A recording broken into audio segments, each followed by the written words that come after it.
In conversation after conversation, I see individuals, families constantly distracted today. There are definitely, yes, so many things to pay attention to. Now, many of those things are essentials of life, whereas there are so many things which really are just distractions and they're noises from all over. Some of that is about life and living and choices. Some of that is about leisure. Some of that is about what others are doing. Some of that is about aspirations that we have, etc.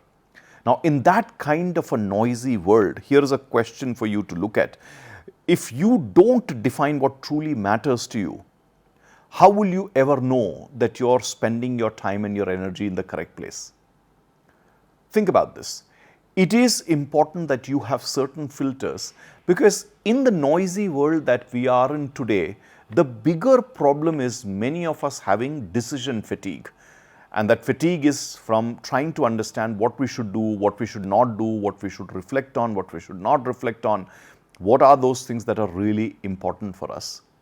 And that decision fatigue is many times happening to us for one of two reasons. Either we have not set our priorities very clearly, or the second thing is the values with which we want to live our life are not at all clear. Now, the element of priority is very important to ask this question, that what do I want to do with my life? What do we as a family want to do with our life? What do we as a team want to do with ourselves? What do we as an organization want to do? So, prioritization is very important, but even there, it's the values that we are living by that really help. Now, broadly speaking, if you want to address the question of values, and I'm sure you will have to do a little bit of understanding and studying before you decide this for yourself, but broadly speaking, the encouragement is to look at two kinds of values. One is those which are humanistic values, like care, harmony, contribution, etc., which helps you take care of not only yourself but others around you. And the second set of values that I'll encourage you to look at is those which are achievement-oriented values. Concepts like disciplines, concepts like perseverance, concepts like excellence, which will help you work with what you have to do as an individual, as a team, as a family, as an organization, and then make those decisions and be very clear.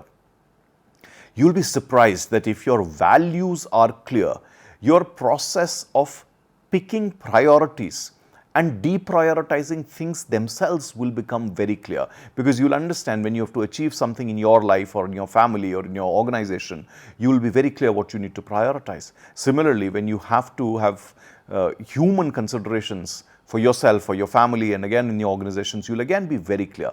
That's why those two set of values, the humanistic values and the achievement-oriented values, are very important.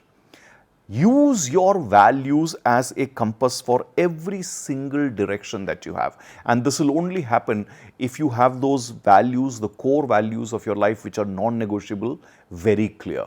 Once you decide that, use those values as a clear compass, and that compass is about the choices that you're making, the amount of time that you're spending, what you're getting as an impact, what you're getting as an outcome, so that at any given point in time, you are truly in sync with what foundations you have chosen for yourself. You ignore your foundations, you will have serious challenge. At some point in time, you will feel lost. And in modern times, a lot of individuals are having midlife crisis very early on. Families are having this crisis of identity and cohesion. Organizations are having crisis of purpose, etc., because they really don't talk about and internalize and live by the values that need to be the foundation of who they are. Don't make this mistake anymore. For yourself, for your family and your organization, decide very clearly what are the most essential values. From those values, derive your priorities, and from those priorities, use it as your compass to live your life.